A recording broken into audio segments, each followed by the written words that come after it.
Hello, BookTube. Some of you may remember a bit earlier today, I made a video that I referred to as the very last mail haul of the week. I'm hoping that I don't need to elaborate that video was an elaborate social experiment, not a mistake, and that what we're doing right now is in fact the last video of the week. This is our last mail haul. After this, nothing.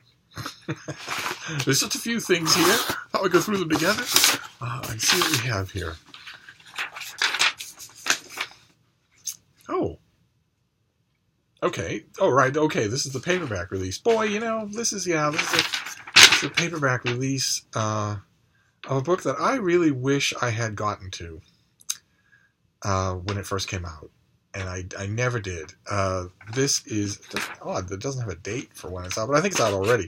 This is Rising Tide, Falling Star by Philip Hoare, a book about the ocean, in search of the soul of the sea. That I read it and loved it, and I never actually got around to writing about it in any capacity for anybody. And that feels bad.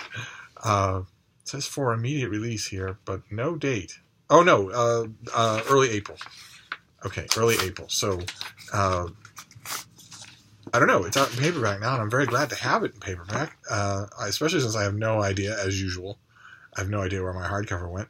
But great. All right, so Rising Tide, Falling Star, a great reprint for the year. Those are the things that usually nowadays fill my rereading sweet tooth. I love rereading, absolutely love it. And a year or two ago, when I realized that my reading tastes were shifting to mostly new releases, I worried that what would happen to rereading, to that sweet tooth. But it turns out that satisfying 90% of that sweet tooth with exactly this.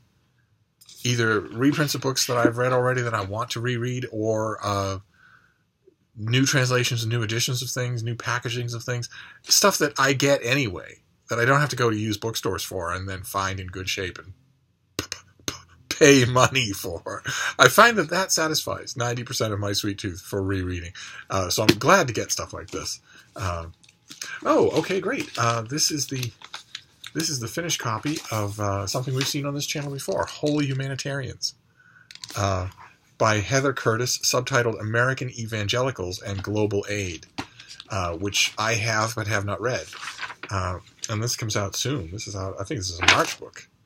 No, this is late April. And it's all about overseas evangelical aid and organizations that do that. I'm curious to know how it will be done. It's the organized religion is an easy target these days. So I'm curious to know if this author, who is this author? She's a professor of religion at Tufts. And it says nothing more about her. I don't know anything. I haven't even dipped into the advanced copy. But this is an easy subject to kick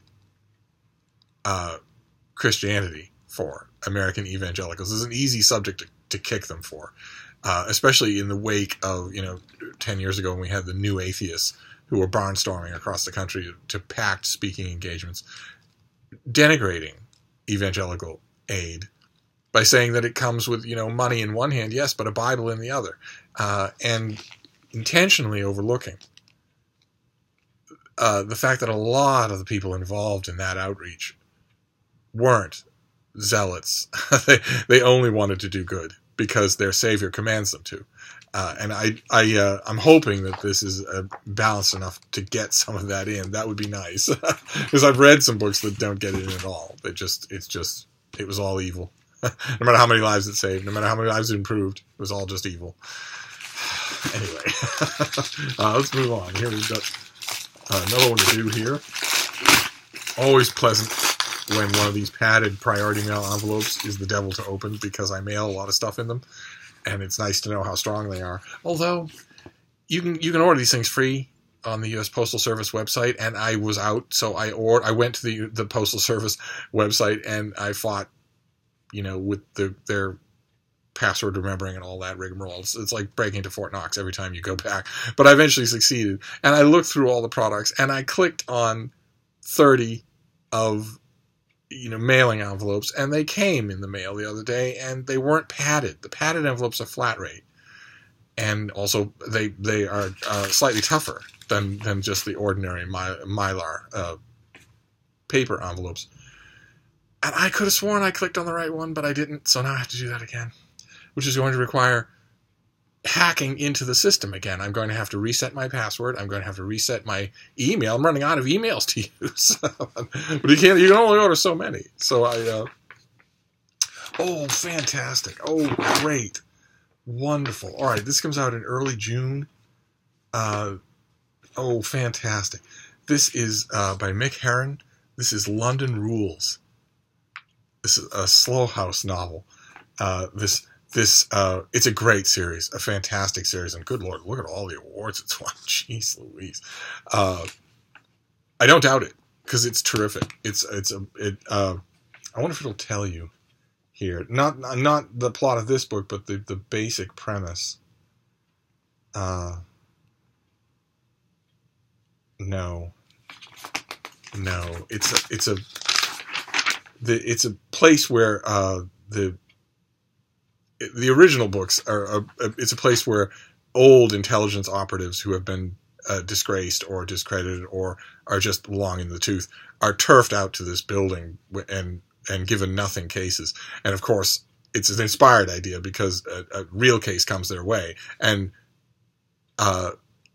brings out the best in them. Also the worst in them, but the best in them as well. And it's just terrific. So let me see. What can we do in the way of...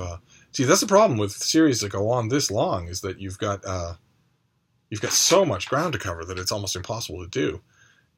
This is the 5th entry in the Slow House series featuring Jackson Lamb.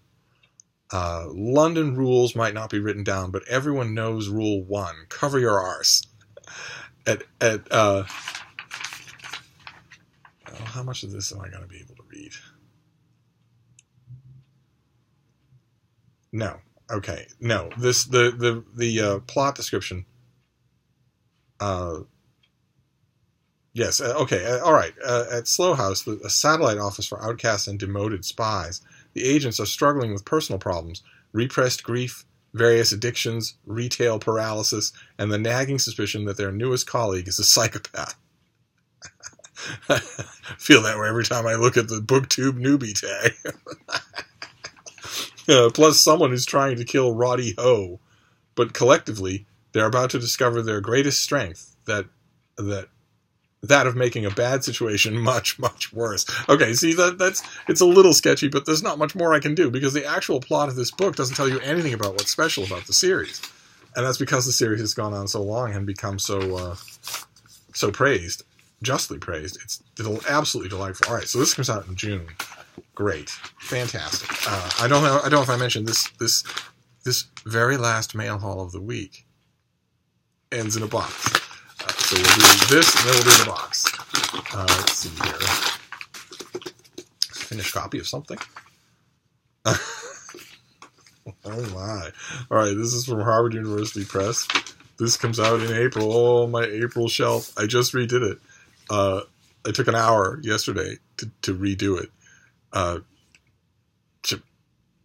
repatriate everything that's left over from March, clear off that top shelf of the bookcase that I designate for new books, and then move all the April books up there and at least semi-organize them. And it's 115 books. And April has 30 days. So it's going to be big. It's going to be big trouble. But this is another April book, and this is Superbugs: America's Arms Race Against Bacteria, by William Hall, Anthony McDonnell, and Jim O'Neill. And that's our trio: 2 young men and an older guy.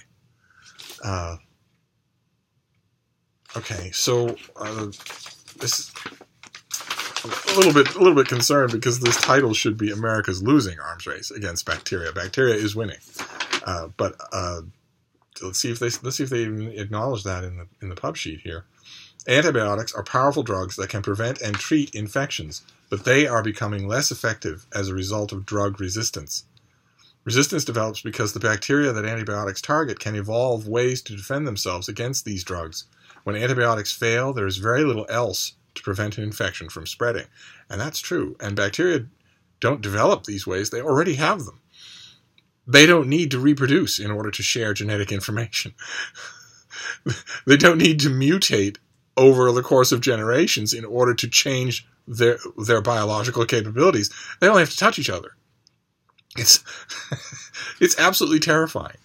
And the overuse of antibiotics, the overprescribing of them, the overuse of them in hospitals, has absolutely weaponized bacterial resistance to the point where the stuff, if you get, let's say, God forbid, you get a bad bacterial infection in let's say, your eye or your stomach, and you go to the hospital, and the antibacterial agents that you are going to be prescribed are much stronger than you would have gotten 50 years ago or 100 years ago, and even so aren't usually successful to anything like the way they should be. It's to the point where several people I know who work in hospitals and have said, imagine a world in which we don't have antibiotics anymore. And when my face dropped, that friend said, well, you should imagine that world because you're going to live in it before you die. That's pretty frightening. Think about it. Think about this absolute miracle of antibiotics that we completely take for granted. That is the difference in every way between life and death. Imagine if they weren't effective anymore, if they were old news, and in order to combat a serious bacteriological infection, you had to be wealthy. Otherwise, you would get script that was so old that it was not effective anymore. The bacteria had evolved beyond it. Anyway, unnecessary use of antibiotics in both humans and animals. That's another thing, animals, because of the insane farm meat industry. These animals are kept in incredibly unsanitary conditions where they would all die if they weren't constantly pumped full of antibiotics for the opportunistic infections caused by their horrific confinement. So the food that you're eating is stuffed with antibiotics that you are not prescribed. You don't know you're taking them. This all accelerates the evolution of drug-resistant bacteria, with potentially catastrophic personal and global consequences. Our best defenses against infectious disease could cease to work. Surgical procedures would become deadly, and we might return to a world where even small cuts are life-threatening. And none of you are old enough to remember that world, but it was a radically different thing. So you're walking, you've got all sorts of plans for the afternoon and the evening. You walk out into the backyard to check on, I don't know, your car, or you heard a noise at the back gate, or the dogs are playing and you want to join in the fun, and you accidentally step on a nail. In your lifetime, the next 10 steps in that story were completely normal. They had become completely background normal. You scream in pain. You pull your foot off the nail. You limp back inside. You use hot water and a clean cloth to clean the wound. Then you get driven to the emergency room. You wait, and you are given antibiotics. And in a day, you're fine. You have a bandage on your foot, and you're late for your plans that night, but the next night, it's the joke you dine out on. Whereas, before antibiotics, you slowly sickened and died. From a simple thing like that, you slowly sickened and died. And as this note makes perfectly clear, surgery? Surgery? Where your insides are being opened up with a knife? Suicide. Almost nobody survived it. And the ones who did, like Samuel Pepys, remembered the anniversary of their survival for the rest of their life because they knew perfectly well they'd been delivered from almost certain death. Imagine, well, anyway, I'm going to give these three one last try to get back on the table here. The problem of drug resistance already kills over 1 million people across the world every year and has huge economic costs. Without action, this problem will become significantly worse. Okay, great. So this is obviously a subject I'm interested in, so I will read this book right away. It's another one of my April pile. Good Lord. And then we've got this last one, and then we'll be done. Completely done for the week. So what is this? Okay. University of Nebraska Press. I didn't request this, I don't think. This is also an April book. Yeesh. And it's, isn't this interesting? Oh, that's right. Do I have a description here? Yes. This is it's by Avril Ace Smith, and it's The Pitcher and the Dictator. Satchel Paige's unlikely season in the Dominican Republic. Soon after Satchel Paige, that's him on the cover for those of you who don't follow ancient baseball, arrived in spring training in 1937 to pitch for the Pittsburgh Crawfords. He and 5 of his teammates, including Josh Gibson and Cool Papa Bell, were lured to the Dominican Republic with the promise of easy money to play a short baseball tournament in support of the country's dictator, Trujillo. As it turned out, the money wasn't so easy. After Page and his friends arrived on the island, they found themselves under the thumb of Trujillo, known by Dominicans for murdering those who disappointed him. In the initial games, the All-Star team floundered. Living outside the shadow of segregation, Satchel and his recruits spent their nights carousing and their days dropping close games to their rivals, who were also stocked with great players. Desperate to restore discipline, the dictator tapped the leader of his death squads to become part of the team management. Doesn't sound all that different from modern baseball. The American players believed they might be lined up and shot if they lost the tournament. To paraphrase the West Wing, if the major leagues were done like that, I'd watch. Okay, great.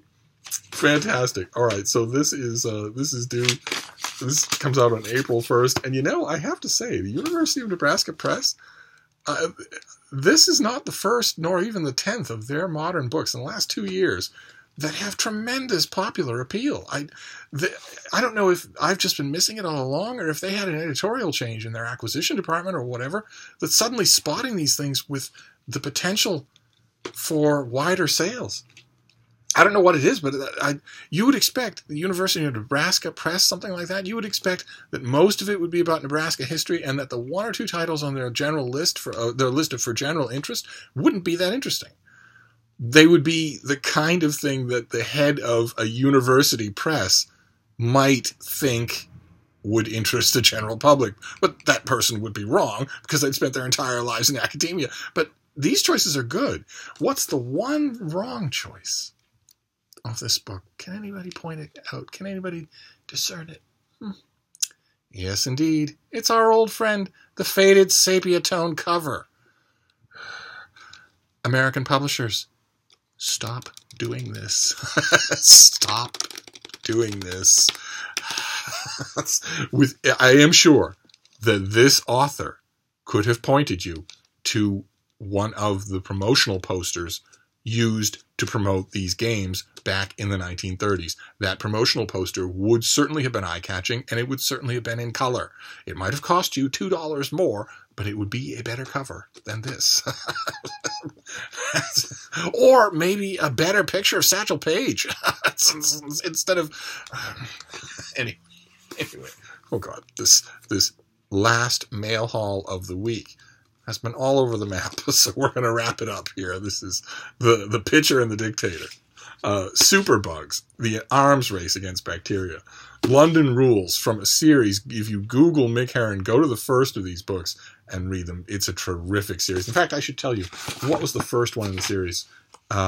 Slow Horses is the first one in the series, and if you're not hooked after that book, you're not hookable. It's tremendously good. Then Holy Humanitarians, about the history of humanitarian evangelical aid. And in paperback, Rising Tide, Falling Star by Philip Hoare. Very smart, very, very jagged love letter to the ocean. And that's it. That is our, once again, last mail haul of the week. Thank you, BookTube.